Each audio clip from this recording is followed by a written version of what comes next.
Le entramos al análisis del tema Rosario Robles. Más información, hoy domina las columnas de opinión nacionales el caso Rosario Robles, si se extralimitó o no el juez, si fue una audiencia más política que jurídica. Son debates que podemos palpar dentro de la prensa de esta mañana y en la opinión pública. También la aparición de un nuevo nombre, José Antonio Meade Curibreña, ex candidato a la presidencia y quien fue el sucesor de Rosario Robles al frente de Sedesol. Lo analizamos con el doctor Eduardo González, analista político. Más adelante hacemos un enlace hasta Temaca. Vamos a hablar con el padre Gabriel, un hombre que ha estado en pie de lucha por esta población desde hace muchísimos años, integrante del comité Salvemos Temaca. Queremos conocer su opinión sobre las mesas de negociación que comienzan con el gobierno federal y con el gobierno del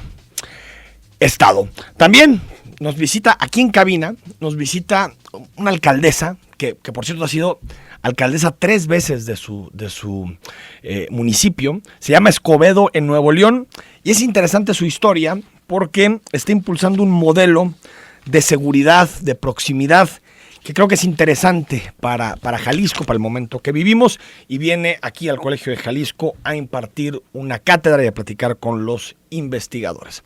Hasta las 10 de la mañana estamos en Cara a Cara para que nos escribas al 3318 8076 41. 9 de la mañana con 5 minutos, muchos temas, muchos asuntos de este jueves 15 de agosto. Ya llegó la quincena, la primera quincena de este mes. La línea 3 sigue siendo debate, la línea 3 del tren eléctrico, que el periódico Mural le sigue encontrando pues deficiencias y todavía ni siquiera se estrena. Qué cosa de debate. ¿Se acuerdan de que 3 magistrados les habían congelado sus cuentas, la Unidad de Inteligencia Financiera? Pues a 2 ya se las liberaron, a los magistrados del Tribunal Administrativo, Alberto Barba y Armando García Estrada, que bueno, pues ya pueden hacer uso de sus recursos. Veremos si ahí acaba o no. Y el tema nacional que tiene varios nombres propios, pero principalmente el nombre propio de Rosario Robles, que fue titular de Sedesol, de Sedato, en el sexenio de Enrique Peña Nieto. Y en el juicio, porque ahorita hay que recordar que se abre un proceso de 2 meses para recabar pruebas que va a terminar en un juicio contra Rosario Robles, en estos alegatos que presentó tanto la defensa de la exsecretaria como la Fiscalía, es decir, el Ministerio Público, pues apareció también el nombre de José Antonio Meade, que fue el sucesor de Rosario Robles al frente de Sedesol. Eduardo González, ¿cómo estás? Muy buen jueves y muy buen día. ¿Qué tal, Enrique? Buenos días, un abrazo. A ver, digamos que el debate, si tú seguro lo viste en los medios, ¿va en serio o no el gobierno de López Obrador? Y si crees que este es un juicio político. Pues mira, pienso que en cuanto a tu primer planteamiento, era una demanda sistemática por parte de la ciudadanía de decir, bueno, si una de las banderas de Andrés Manuel en la campaña era atacar la corrupción y la impunidad, pues estábamos esperando que, además de que todos los días en la mañanera nos dijera que había vicios de corrupción en los gobiernos anteriores, pues que hubiera gente, si no necesariamente detenida, por lo menos en el marco de un proceso judicial. Pasaban las semanas y esto prácticamente no sucedía. Creo que en este momento, con situaciones como la de Rosario Robles, pues me parece que ya es una muestra más clara de que podría eventualmente pues ir este gobierno en contra de la corrupción y de la impunidad en otros sexenios. Desde luego que esto que está sucediendo es, aunque no está formalmente declarada culpable, es un contexto mucho más favorable que el que nos hubiésemos encontrado si nos avisan que se fue a Costa Rica, que no la encuentran, que se fugó, etcétera. Sí. Y creo que lo que la gente comenzaría a decir sería, pues, hay un pacto de impunidad, es solamente un ruido, y a la mera hora no sucede nada, por un lado. Y por otro, estoy convencido, pues, que más o menos como desde el año 2000, en términos políticos, pues Andrés Manuel tenía una cuenta pendiente con Rosario. Ah, sí, hay política atrás. Sí, yo creo que es un asunto también político que no por eso deja de tener una importancia la cuestión del sí, el hecho en sí mismo, ¿no? Así es. Ahora, yo creo que son dos lecturas. Lo que me preocupa, Eduardo, es que pues sea lo mismo de cada sexenio, o sea, sean quinazos, sean meter a alguien a la cárcel, calmar un poco la sed de justicia y de indignación que tiene la ciudadanía con la clase política, y que no sea realmente procesos que lleguen hasta el final, es decir, que nos enseñen toda la trama de corrupción, porque son 5,000 millones de pesos. La acusación de la Fiscalía Rosario Robles es que ella, digamos, no hizo nada para evitar ese saqueo, es decir, que no sepamos todo lo que hay detrás de la estafa maestra.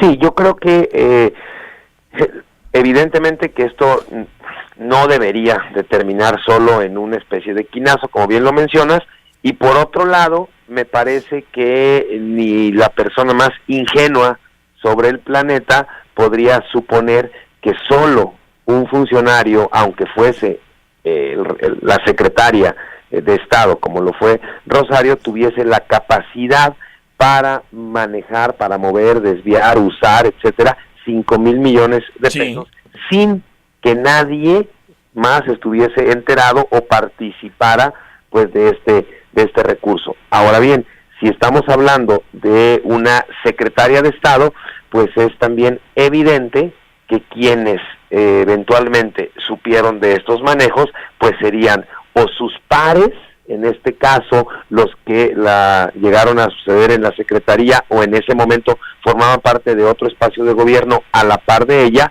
o su jefe directo, que era en ese momento el presidente de la República. Bueno, digamos que la defensa de Rosario dice que saben los dos, que uno de forma verbal se lo dijo Rosario Robles en una reunión, incluso ponen ahí la fecha dentro de los alegatos de la defensa, y que en el caso de José Antonio Meade, incluso los abogados de Rosario llevaron los documentos de la entrega-recepción con José Antonio Meade, en donde le dicen, la Auditoría Superior de la Federación nos dice que hay estas anomalías, y después Meade, pues, como dirían los clásicos, dejó hacer y dejó pasar.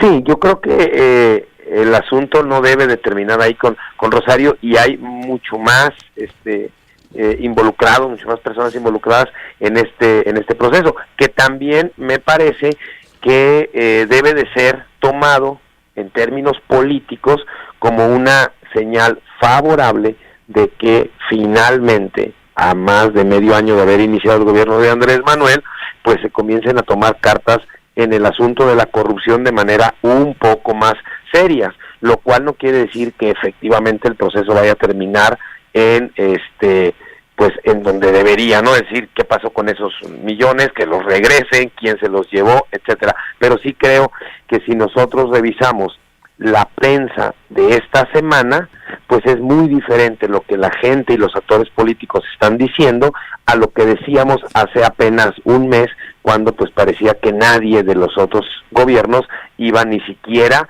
a vivir un proceso de investigación judicial. Aquí, a ver, hay dos elementos que seguramente pudiste revisar, Eduardo González. Uno, la actuación del Ministerio Público de Granados, que si ves la forma en que interactúa, bueno, fiscal durísimo, o sea, tenía la idea de que Rosario Robles ese día no tenía que salir del reclusorio de ninguna manera, porque da muchos argumentos. Sobre todo se ciñe al riesgo de fuga, por lo que señalabas, Eduardo, de Costa Rica. Ahí se ciñe. Ajá. Ese es el argumento para decir, esta mujer se puede fugar mañana, si la dejan libre. Pero utiliza mucha retórica política en sus argumentos. Dice, ustedes le traicionaron a México, ustedes saquearon a México, que no son, digamos, argumentos muy jurídicos, podemos decir de esa manera. Pero también el juez, y esto también domina mucho del análisis que se hace hoy en la opinión pública, en los principales comentaristas, el juez Delgadillo, pues también parece que pues si no se extralimitó, pues sí trató, digamos, de cuadrar todas las piezas porque pudo haber tenido otras opciones, retirarle el pasaporte, ponerle una fianza alta, no sé, se pudo haber utilizado varias cosas, pero creo que la orden del Ministerio Público era Rosario Robles no puede salir de prisión, y eso podemos decir de mensaje positivo, que las instituciones funcionen, pero digamos el temor es que el poder político pues siga orientando al Ministerio Público e incluso siga presionando a los jueces, que eso realmente no nos ayuda en términos de Estado de Derecho. Sí, a mí me queda clarísimo que aún en este gobierno una de las principales características del sistema político mexicano se sigue manteniendo, que es este férreo presidencialismo, y más aún con alguien que está ahorita como jefe del Ejecutivo, que le gusta ejercerlo, aunque nos diga cualquier otra cosa diferente en cada una de sus conferencias. Creo que no había tampoco pues mucho margen de maniobra por parte de ese juez o de cualquier otro si la orden venía de manera directa desde Presidencia de la República, en el sentido de Rosario esta semana duerme en la cárcel. Yo creo que el mensaje es muy claro, y que también me parece que algunos de los que probablemente se vean inmiscuidos de manera más formal en este proceso, están pues poniendo sus barbas a remojar. Sí. Y creo que la visita de Meade a Palacio Nacional es una muestra clara de esto. Es decir, hace un buen rato que no lo veíamos por estas tierras, y de repente pues aparece en una reunión en Palacio Nacional con una cara de asustado, que Sí. bueno, pues yo creo que el mensaje sí es muy claro, no solo en términos estrictamente judiciales, sino sobre todo en términos políticos. Y ahí hay otros dos personas, Eduardo, Ramón Sosamontes, Uh-huh. y el caso de Emilio Cebadúa. Bueno, Sosamontes viene de muchos años de militar en la izquierda, desde el Partido Socialista, Unión del PSUM, todas esas transformaciones que han tenido los partidos de izquierda. Y Emilio Cebadúa, oficial mayor, y pues quien firmaba. Sí, el gran operador de Rosario. Y viene él más bien del salinismo, ¿no? Sí, pero fíjate que es un punto bien interesante que mencionas.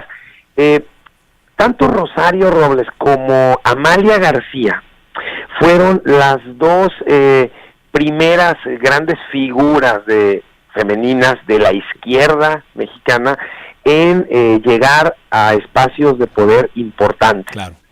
Y al tiempo, a mí me parece muy breve, en el caso de Rosario, pues se desencantó, que tampoco tendría nada de malo, de estas corrientes, y se acercó pues primero al panismo y luego al priismo, abandonando toda esta historia de luchas políticas.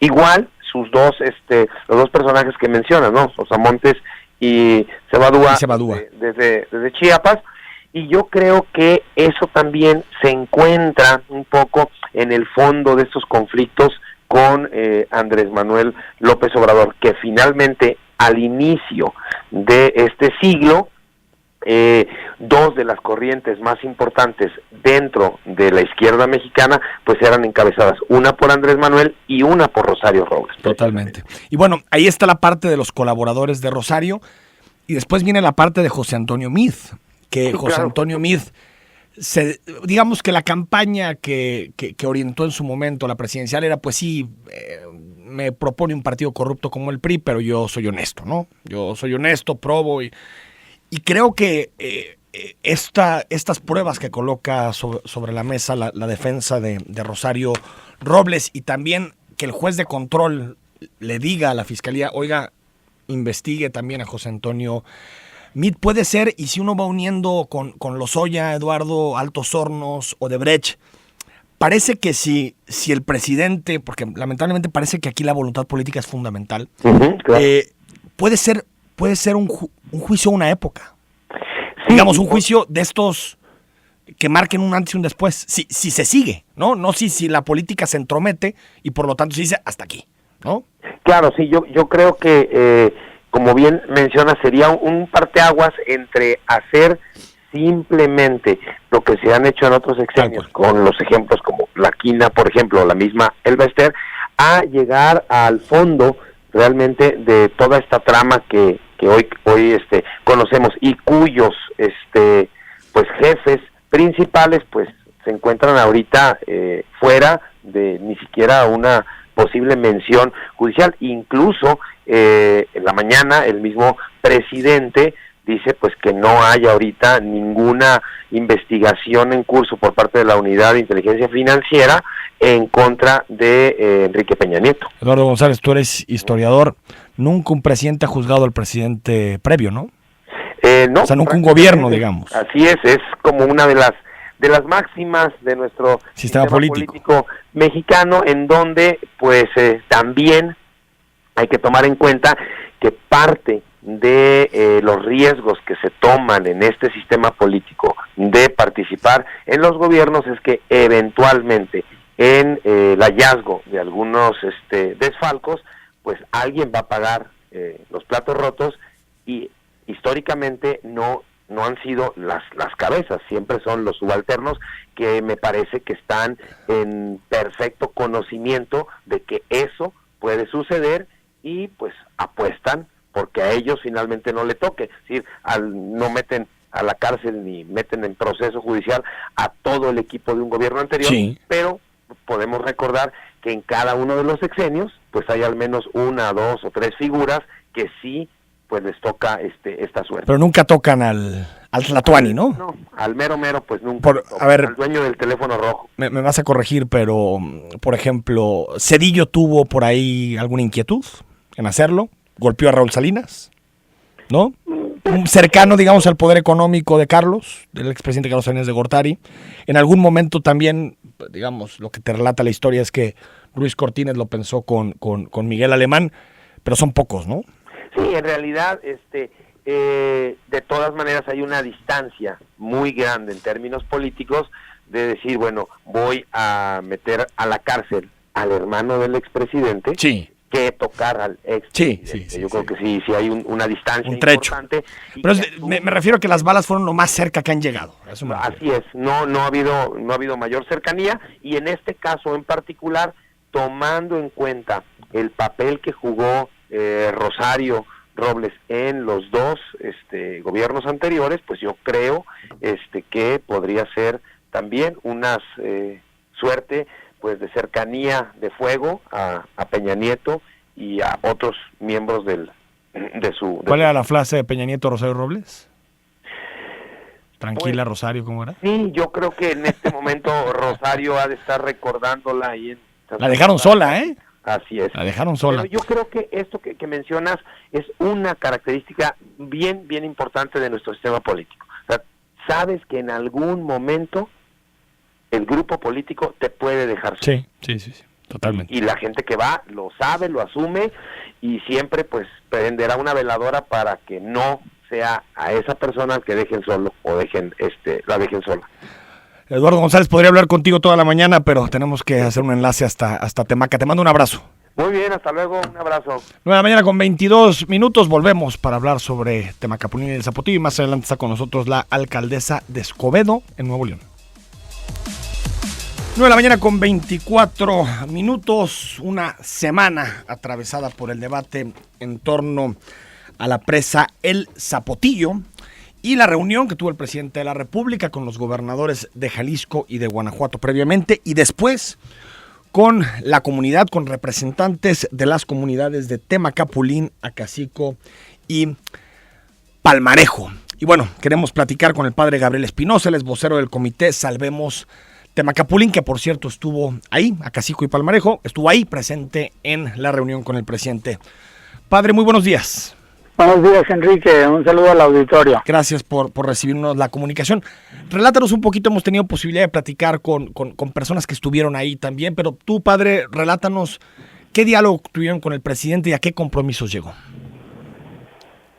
Pues el diálogo con el presidente estuvo en 3 partes. Yo creo que la primera fue el mismo presidente que determinó inclusive en primera plana su postura de la expresión de él fue: yo no voy a desmantelar la cortina, pero la segunda afirmación es: yo no voy a forzar a nadie a aceptar un proyecto. Entonces, con esto de antemano descubrimos que está respetando los derechos humanos de Temaca, Castillo y Palmarejo, y con eso está cumpliendo su compromiso que hizo cuando 3 veces visitó nuestras comunidades. Para algunos parece increíble, inclusive después de que también los gobernadores hicieron sus declaraciones, parecía como que a quién le creemos, ¿no? Como que sí, habían 2 versiones, ¿no, padre? Como que hay 2 versiones, bueno, pues ¿qué pasa? Pero creo que otra intervención importante fue la del Observatorio Ciudadano del Agua, los productores de los Altos de Jalisco, que también ellos junto con nosotros expusieron pues que somos comunidades salteñas que producimos alimento. Y tercero, también pues participaron los niños haciéndole un llamado al presidente a que valorara las comunidades campesinas, las comunidades pequeñas, donde la gente se conoce, nos conocemos, tenemos seguridad, hay más respeto, porque de alguna manera, aunque dicen que las comunidades pequeñas son, como dicen,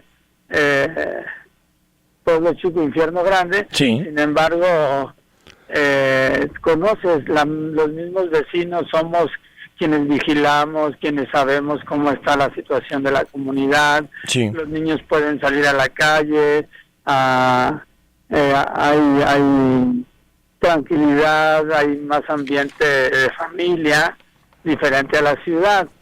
Entonces eso lo expusieron los niños, y también hablaron pues uno de los abogados con el tema del acueducto, el porcentaje de obra real, porque se habla de un 80% de avance, pero solamente en la cortina, pero las obras complementarias y todo el sistema Zapotillo está en un 40%, con un gasto de 35,000 millones de pesos y que amenaza con llegar hasta los 71,000 millones de pesos. Entonces, propusimos desde las comunidades alternativas diferentes al Zapotillo, que no son tan costosas y que también son más amigables con el medio ambiente. Entonces, Padre Gabriel Espinosa, entonces el compromiso del presidente de la República es no inundar Temacapulín a menos de que haya un acuerdo con las comunidades. A menos que no haya también otras alternativas, porque ahí la discusión es, primero, que él nos dejó la tarea de buscar alternativas, porque él nos dijo claramente, yo me reuní con los gobernadores y hay quienes están a favor de la presa y quienes están en contra.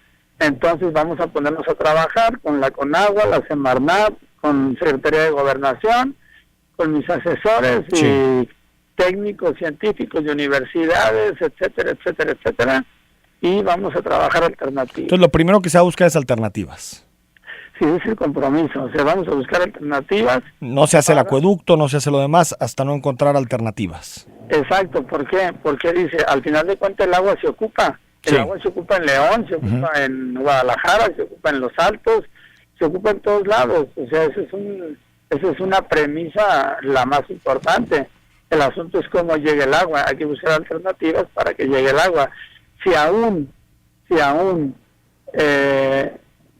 con el tema del Zapotillo no hay un acuerdo, pues no se va a avanzar. O sea, en otras palabras, él aseguró que no se pasará sobre los derechos de las comunidades. Que ese es, digamos... Para nosotros es muy importante. El otro tema de que no se desmantele la presa, pues no nos preocupa tanto, porque el río también pues está muy lastimado, no lleva agua. Por ejemplo, en ese temporal no ha crecido. Yo soy testigo de que, por ejemplo, el río, en los últimos 12 años, solamente un año ha crecido bastante grande durante varias semanas. Pero los demás años, inclusive en tiempo de las secas, el río es un hilo de agua. Padre, se me fue el tiempo, solo 2 preguntas. ¿Van a participar en la mesa de diálogo ustedes? En esta mesa convocada donde va a estar la Federación, Guanajuato, Jalisco y las comunidades, ¿usted va a estar presente? Sí, porque estamos en una ruta de trabajo serio y el presidente creo que tiene muy buena voluntad de que las cosas se resuelvan de manera civilizada, razonable y con respeto al prójimo. Y nosotros también pues vamos a trabajar y nos gustaría que también esté el gobierno del Estado. Eso le iba a preguntar ahorita. Más bien hay que preguntarle al gobierno del Estado si está dispuesto a dialogar. ¿No han dialogado con ustedes? Es decir, no hay acercamiento con las comunidades de parte del secretario general de gobierno, Ellos de parte de algún funcionario pidieron público. una reunión privada, pero no la aceptamos. Dijimos que sea con las comunidades afectadas y que sea pública, y no la aceptamos. ¿Quién les hizo esa propuesta de una reunión privada? Eso lo hizo Enrique Ibarra Pedrosa y la diputada Mara Robles. Pero nosotros, como nos manejamos por consenso, entonces dijimos que no. O sea, que hay diálogo, pero que sea público. Sí, que sea público y con capacidad de resolver, de alto nivel. Yo no me voy a reunir nada más ahí como para tomarme la foto. Hay que resolver las cosas. Padre Gabriel Espinosa, gracias. Lamentablemente se nos acabó el tiempo, pero pues un abrazo, y yo creo que vamos a lograr una mejor gestión integral del agua en los próximos años. Esperemos que de ahí salga un acuerdo. Gracias. Adiós. El padre Gabriel Espinosa, vocero del comité Salvemos Temacapulín, Acacico y Palmarejo. Está con nosotros Clara Luz Flores, ella es presidenta municipal de Escobedo en Nuevo León. Ha sido reelecta en 3 ocasiones, ¿no? en su municipio. Y tiene, digamos, o hay un debate en torno al modelo de seguridad pública en nuestro país, y fuiste designada a principios de este año como presidenta de la Conferencia Nacional de Seguridad Pública Municipal. ¿Cómo estás, alcaldesa? Hola, ¿cómo estás? Qué gusto saludarte y gracias por la oportunidad de platicar aquí con ustedes. Para quien no conozca Escobedo. Escobedo, Nuevo León, es un municipio de 500,000 de habitantes, forma parte del área metropolitana de Monterrey. Es de los 9 municipios metropolitanos que conforman el área metropolitana de Nuevo León. Hemos trabajado en un modelo de seguridad desde hace 9 años, ya van a ser 10 años, y precisamente derivado de aquella época en la que Nuevo León vivió una situación muy difícil en materia de seguridad, y que esa época fue una época en donde las policías y bueno, pues en el caso de Escobedo no era la excepción, la policía municipal era la que estaba trabajando para otros jefes y no los ciudadanos. Para los delincuentes. Así es. Y bueno, pues nosotros llegamos y combatimos esa situación, pero además implementamos un modelo de trabajo y de especialización en la capacitación de los policías. ¿Cómo rompieron ese vínculo con el crimen organizado de los policías? Bueno, pues primero que nada era que hubo una situación de crisis difícil. El secretario de Seguridad Royal y todo fue eso, ¿no? antes, fue ese momento. Fue en aquel entonces, el periodo de tiempo. Fue 2009-2012, en ese periodo de gestión mía. Desde el 2009 nosotros empezamos con ese proceso. Recibimos entre el titular el secretario de Seguridad Pública en ese entonces, que es el mismo hasta hoy, y yo en total 13 atentados por parte de la propia policía, porque la propia policía era la que participaba en eso. ¿Cómo lo hicimos? Pues con un proceso de depuración definitivo e importante. Y con un proceso de contratación y de especialización. Yo hice mi maestría y mi inicio del doctorado en España, y hay 2 modelos de proximidad especializados. Son reconocidos, a nivel mundial, que son los que tienen que ver con los españoles y los que tienen que ver con Gran Bretaña, etcétera. Y entonces son un poco diferentes por la forma de vivir de estas 2 culturas. Porque las guardias urbanas y todo este tipo de debate. Sobre todo por el tema de cómo son, los valores están como más comprometidos en la zona de la Gran Bretaña, etcétera, y entonces los ciudadanos tienen un comportamiento mucho más estricto, que no nos apega mucho a México. Y en el caso de los españoles, pues es un poco más cálido porque son pues más afines a nosotros, ¿no? Nosotros hicimos un híbrido y formamos nuestra propia policía de proximidad, se llama en España se llama Proxpol. Hay varias formas de hacer en España proximidad. Esta de Proxpol se derivó más en la zona de Castilla, por allá. Y entonces ahí es donde nosotros firmamos un convenio y implementamos el modelo mexicano, vamos a decir, de la proximidad, que tenía que ver con... Y se ajustó a la realidad a lo que local de nosotros Escobedo. teníamos, a la situación real y local de Escobedo. ¿Cuál era la situación? Es que en ese entonces yo te comento que fui muy criticada porque decían, ¿cómo le está metiendo a la proximidad y a la capacitación de los policías si los policías son los malos y son los que están cometiendo la delincuencia? Bueno, pues es que los nuevos policías no podían llegar a lo mismo que había antes, tenían que llegar a un sistema de organización diferente. Se pudren, si llegan al mismo ecosistema pues, se pudren. Entonces, ¿para qué contratas y para qué corres? Pues si déjame ir al corte, claro. Alcaldesa, y seguimos platicando de este tema, hablamos del modelo de proximidad y también pues algunos de los debates que tenemos aquí en Jalisco, sobre todo en torno a la policía metropolitana. Escríbenos 3318 8076 41. Minutos, estamos en vivo en Cara a Cara. Escríbenos 3318 8076 41. En conversación con Clara Luz Flores, ella es presidenta municipal de Escobedo. Se quedó, alcaldesa, un concepto que colocaste sobre la mesa, que es la proximidad. La proximidad real, medible y tangible. Pero digamos que es un concepto que utilizan todos. También Alfonso Durazo dijo cuando presentó la Guardia Nacional, dijo, es para proximidad.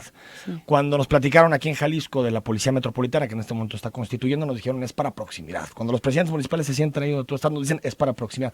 ¿Qué significa? ¿Qué diferencias tiene este modelo de Proxpol? Es que esa es la diferencia, que todos utilizamos y confundimos el término de proximidad. El modelo nacional de policía lo que pretende, que impulsamos que se autorizó en el Consejo Nacional de Seguridad y que se impulsó desde la Conferencia Nacional de Seguridad Pública Municipal, pretende tener estándares de medición que midan la cifra negra, que midan la impunidad, o sea, que no solo midan la incidencia delictiva en base al que denuncia, porque luego ese es el otro tema, ¿no? Que midan la impunidad, que midan la incidencia, que midan la cifra negra y que midan la percepción de inseguridad de los ciudadanos y en base a eso, con los datos que se puedan estandarizar. O sea, que haya una medición estandarizada de decir el ciudadano cómo se siente. O sea, no el INEGI, no el Sistema Nacional de Seguridad Pública, los datos de la policía. De los datos de la policía y los datos que se contrapongan con las encuestas del INEGI. Esa va a ser la forma de medición de la policía de proximidad, que sea a través de la impunidad, que se fijen varios rubros que tengan que ver con la incidencia de la competencia municipal. Es importante decirte, Enrique, que el 5% de los delitos del país son delitos de incidencia federal, que son los que debería de cuidar la Guardia. Homicidios, extorsiones. Son los que debería de cuidar la Guardia, nada más. El 95% son los del fuero común, que son robos a casa habitación, asalto, este tipo de cosas. ¿Qué es lo que los alcaldes siempre nos dicen? Pregúntenos de esos que tiene que ver más con la competencia de nuestros policías. Pues yo lo que yo digo más bien es que si cada quien hiciéramos nuestra tarea, todos hiciéramos nuestra tarea y estuviera completamente coordinada, entonces y fortalecida, en ese supuesto no viviríamos en el país que estamos viviendo en materia de inseguridad. Entonces, en el caso de la proximidad, lo que se busca es precisamente tener con el modelo una estandarización, tener una medición. Lo que no se mide no se va a mejorar y no hay una medición de quién hace qué tanta proximidad hace quién o qué tanta proximidad no hace tal o cual. Precisamente se ponen estándares de medición, de ver capacitación de los policías, por ejemplo, que tengan todos los policías de proximidad que tengan una capacitación de una mediación in situ para que podamos generar condiciones de información hacia los otros modelos que tienen que ver, por ejemplo, con la justicia cívica. Y de ahí me salto a la justicia cívica. En el caso de la justicia cívica, lo que hace es que todas las faltas administrativas, que todavía no son constitutivas de un delito, se miden, se estandarizan, se identifican quién es el que la comete reiteradamente. Para ponerlo en términos prácticos. Drogarse en vía pública. Ya. Ese muchacho que se está drogando en vía pública, que siempre lo hace en ese lugar, luego no va a tener dinero para la droga y luego va a ir a robarse un celular. El inicio. Y si le das seguimiento a eso, ahí hay un problema que puedes evitar. Si atiendes el problema desde ese momento y como autoridad lo enfrentas y le das en el modelo de justicia cívica terapias, medidas alternativas, no solo 200 pesos o 500 pesos porque estabas drogándote en vía pública y sales. Lo acompañas en su proceso, digamos. Lo acompañas, le das medidas alternativas, le pones incluso trabajo comunitario, le das seguimiento, le haces un tamizaje. Es importante decírtelo que en el modelo que nosotros tenemos en Escobedo, les hacemos un tamizaje criminológico y psicológico para identificar su potencial posibilidad de convertirse en delincuente en un futuro. luego identifica su cantidad de violencia familiar que tenga en su ¿No criminalizan a los más pobres? Es decir, no hay de pronto una criminalización de ciertas personas o de ciertos grupos. Lo que pasa es que hay una circunstancia de vida en esos sectores. Y esa circunstancia de vida es la de ley del más fuerte. Entonces, lo que pretende el modelo de justicia cívica es precisamente en esos sectores buscarle beca al que le tienes que buscar, a ese muchacho que se estaba drogando después de la terapia. O sea, si más allá de señalarlo, sí hay un acompañamiento material e institucional. Y yo le llamo a eliminar la fábrica de delincuentes. Si todos los presidentes municipales nos dedicáramos a eliminar la fábrica de delincuentes. ¿Qué son quiénes? Que son los jóvenes que se están drogando y que luego necesitan más, o que les regalan, ahora les están regalando las drogas a los jóvenes y precisamente para incautarlos en ese negocio. Y ellos luego roban un celular y luego hasta pueden matar ya en esas condiciones. Digo, van escalando en su proceso. Hay estudios determinados en donde dicen precisamente que el tema de la carrera delictiva tiene que ver con empezar desde este tipo de circunstancias. Pero también por el abandono educativo, el abandono del Fíjate que el 80, Estado. Nosotros tenemos 2 años y medio ejerciendo la justicia cívica y el 80% de las personas que han llegado con nosotros tienen violencia familiar. Desde el hogar. Desde el hogar, desde la problemática que se vive ahí. Y ellos no pueden crecer con un ámbito de información, de felicidad y de tranquilidad si lo que hay en su casa es otra cosa. Sí, si quieren huir de ahí, ¿no? Entonces, se tienen que hacer programas específicos para eliminarlos desde el origen y entonces no producir estos delincuentes. ¿Qué es lo que yo te puedo decir? Que si seguimos como vamos, no va a haber cárceles suficientes para guardar a todos los que tenemos que guardar. Porque si el 80% de los que cometen faltas administrativas se convierten en un futuro, vamos a decir el 50%, se convierten en un futuro en delincuentes, te estoy hablando de que nosotros llevamos como 6,000 audiencias, porque todas las faltas administrativas tienen que ver con audiencias, 6,000 audiencias. De las 6,000 audiencias, ¿te gustaría que 3,000 se conviertan en delincuentes? Ya acabamos con un penal lleno, ¿sí? Entonces si atajas el problema a tiempo, desde antes. Despresurizas las cárceles, el Ministerio Público, los jueces. Alcaldesa, 2 temas porque casi nos tenemos que te tenemos que despedir. La primera, ¿cómo opera la proximidad en términos prácticos? Es decir, el policía, ¿qué hace? ¿Se va, se presenta con los vecinos lo conocen? ¿Cómo opera en términos prácticos? El policía, el jefe del sector tiene un grupo de WhatsApp con los directores de las escuelas, con los pastores, con los sacerdotes, y con todo el vecino que se quiera unir, los presidentes de las mesas de colonia, etcétera, todo tiene un WhatsApp. Y con ese, que es exclusivamente para temas de seguridad, no es para pasar cadenas y esas cosas, porque luego eso pasa. Lo usa, pero... Es que luego eso pasa. Entonces se ponen reglas específicas para ese grupo de WhatsApp. Los policías hay en todo el sector que vigila este policía.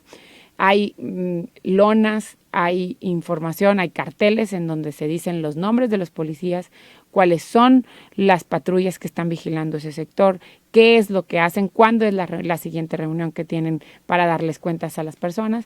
Pero no solo eso, hay un sistema de análisis de información que se le da al policía, con el que sale diario a trabajar, en el que dice cuántos robos a casa habitación ha habido, a qué horas son, qué se han robado, qué han llegado, cuál es el patrón de conducta delictual del delincuente que ha robado en esas casas o a esas personas, cuáles son los delitos de mayor incidencia, independientemente de la información que él tiene, de dónde se reúnen los jóvenes a drogarse, de dónde hay un terreno baldío que no han atendido, una luminaria apagada, ese tipo de cosas. Él funge como y si así los viéramos todos los presidentes municipales, imagínate lo que fuera. Él funge como un presidente municipal resolviendo los problemas del entorno que cuida.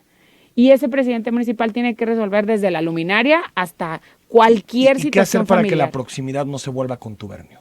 Porque muchas veces cuando no rotas a los mandos, no rotas a los policías, generan lazos con las comunidades que no necesariamente Por dan los eso es mejores un resultados. sistema estandarizado y medido. Tienen reuniones cada 15 días de los mandos desde abajo hacia arriba y hay un periodo de estancia en ese sector de entre 6 y 9 meses, dependiendo la circunstancia del sector. Se rota entre 6 y 9 meses, pero antes de llegar al nuevo sector, hay un proceso de capacitación de toda la contextualización de lo que está pasando en el siguiente sector. Entiendo, alcaldesa, que fuiste designada como presidenta de la Conferencia Nacional de Seguridad Pública Municipal y que buscas que este modelo se empiece a operar a nivel nacional? Se autorizó en el Consejo Nacional de Seguridad un modelo nacional de policía. Este consejo está conformado, presidido por el presidente y conformado por los gobernadores. Este modelo lo que pretende es precisamente estandarización, capacitación hacia los policías, igualdad en condiciones de capacitación y en condiciones salariales y de prestaciones incluso a los policías. Esta medición de la efectividad de los policías y de la confianza de los policías, que sea a través de sistemas que sean como más tangibles, en donde podamos identificar que este policía no tener que esperar o pagar tanto dinero para un examen de confianza para poder identificar que el policía está en circunstancias diferentes, y a partir de ahí establecer la policía de proximidad, la justicia cívica, que es esto de los jueces, que busca la justicia cívica un sistema de fiscalización bidireccional. Fiscalizas a los jueces, que son estos jueces de barandilla que te atienden, fiscalizas a los jueces, porque también ahí se da un exceso de corrupción, y fiscalizas a los policías. Policías y ministerios públicos.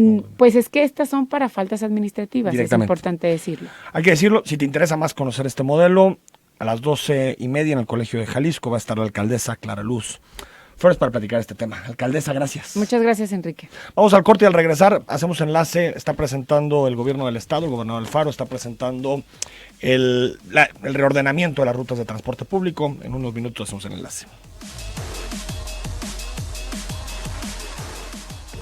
9:00 con 54 minutos, se nos fue volando el programa de este jueves. Y bueno, presentación, otra etapa más del proyecto Mi Transporte, el mapa base para la cobertura de rutas del transporte público. Carla Jiménez, ¿cómo estás? Gracias, muy buenos días para ti, Enrique, para todo el auditorio. Pues efectivamente el día de hoy se presenta esta segunda parte del reordenamiento al transporte público. Recordemos que el primero era la regularización de las concesiones, y en esta segunda etapa se anuncia el reordenamiento de las rutas de transporte en el área metropolitana de Guadalajara. Esto se aprobó ya de manera unánime en la sesión ordinaria de la Junta de Coordinación Metropolitana del área metropolitana, aquí en Palacio de Gobierno, hace unos momentos, en donde participan los diferentes presidentes y presidentas municipales, algunas asociaciones civiles, por supuesto el gobernador del estado, la Secretaría de Transporte, y bueno, pues otras asociaciones más. Lo que se aprobó, Enrique, auditorio, es la ampliación de cobertura de 57,000 hectáreas a 69,000 hectáreas. Esto lo que significa es que hay un crecimiento en la cobertura del transporte público, es decir, se va a ampliar algunos derroteros para que vecinos de diferentes colonias puedan tener acceso. La intención es que tengan acceso principalmente a el servicio del tren ligero, al macrobús y el centro de cada uno de los municipios, lo que significa pues que van a ampliar algunas rutas, van a ampliar algunos horarios para que pues los municipios más alejados como Tonalá, como Zapotlanejo puedan tener precisamente este acceso. La idea es reducir el tiempo de traslado en un 30%, y con esto también, por supuesto, el costo, ya que al unificarse el costo y el transbordo, pues esto tendría, por supuesto, una reducción en el gasto de cada una de las personas. Estuvo presente el rector de la Universidad de Guadalajara, Ricardo Villanueva, anunció que seguirá apoyando los movimientos estudiantiles que estén en contra del alza del transporte. Dice que si no hay mejoras en el transporte, seguirá respaldando estos movimientos, pero que si se llega a cumplir con todos los requerimientos de mejora en el servicio, pues estará a favor de la implementación de esta tarifa. Queda pendiente, Enrique, auditorio, se van a ampliar algunas de las rutas, pero queda pendiente la ampliación de los corredores troncales a Tlajomulco, Buenavista, Ixtlavacán de los Membrillos, Zapotlanejo, y la implementación de un corredor troncal también en el mismo municipio de Tlajomulco. Algunas de las rutas que serán modificadas en este plan que se tiene para 2019-2020 son las troncales de Mariano Otero, Río Nilo, Vallarta, Solidaridad, 8 de julio, Prolongación Alcalde, Juan Gil Preciado, Patria, Circuito Washington, Periférico, Américas, Enrique Díaz de León, López Mateos, Pablo Valdés, Lázaro Cárdenas, Belisario, Artesanes y 18 de marzo. Algunas de las rutas que tendrán modificaciones. En este momento se están llevando a cabo algunas entrevistas aquí todavía en Palacio para especificar cuáles serían exactamente estas modificaciones, estas ampliaciones, y bueno, pues ya para poder contar con la información completa. Bueno, ampliamos la información más adelante. Gracias, Carla. Muy buenos días. Ahí está, reestructuración de rutas, ampliación de algunas de ellas. Dice María Ramírez, esta alcaldesa se escucha muy preparada, nada que ver con Marilena Limón. Nos dice también terminación, bueno, Javier Preciado nos dice, buenos días Enrique, gran programa. Si las cosas apuntan a Peña Nieto y un juicio en su contra, créeme, retiro todo mal pensamiento o mal dicho a las instituciones que se atrevieron a abrir la caja de Pandora. Caiga quien caiga, sería precedente para un México mejor y una señal a los corruptos vulgares. Gracias por tu comentario, Javier. Está largo, pero bueno, creo que es más o menos la síntesis de lo que señalas. Marta González, buen día, excelente entrevista. Esto es lo que se necesita, medir y reconocer que hay un problema y darle seguimiento para que el joven salga de las drogas. Solo agregaría que también la educación debe ser desde la prevención, la escuela desde la primaria y kinder, escuela de padres. ¿Dónde lo podemos encontrar? Puede hablar en nuestras colonias, información muy importante e interesante. Bueno, Marta es la alcaldesa de Escobedo, Nuevo León, pero es un modelo que se quiere implementar a nivel nacional. 4734, este programa Enrique Tucen lo puedo escuchar grabado después, me gustó mucho el tema, sí, lo puedes escuchar en Spotify, lo subimos al ratito, y también lo puedes escuchar en YouTube si quieres, pues digamos, volver a escuchar alguna parte.